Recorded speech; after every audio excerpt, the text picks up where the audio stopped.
તે વાપરી છી ઓય યા હું ભૂપતજીના ઘેર ગયો તો હા. બરાબર હા. અને ભૂપતજીએ કીધું કે લે કિશન ચા બનાય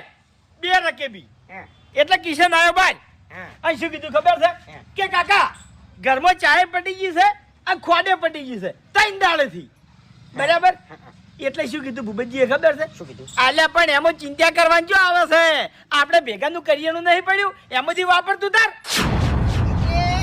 એમાંથી એને ચા મેલી અને એને એ કરિયાણું વાપર્યું હા ચા મેલી નહીં હું તો અહીંયાથી નીકળી ગયો લ્યા ઊંકારો કરના જોડે ધરાવરાયો મારા જોડે કે હરીભાઈ એમાં શું વાંધો છે એટલે હરીભાઈ તો કહેવાના છે કે કશો વાંધો નહીં તમે તાર વાપરો આટલે વાત આવી છે લે કહેતા ચમ નહીં હું તમને એમ કહું છું હે એટલે તમે ચો મરી ગયા છો તમે નહીં કઈ કહેતા પણ મને નથી ખબર કે આટલો બધો દુરુપયોગ કરશે આર્યો હા એના ઘેર રાખીને અને આ કરિયાણું એનો વાપરશે ઓ અમે દર વખત આ થાય છે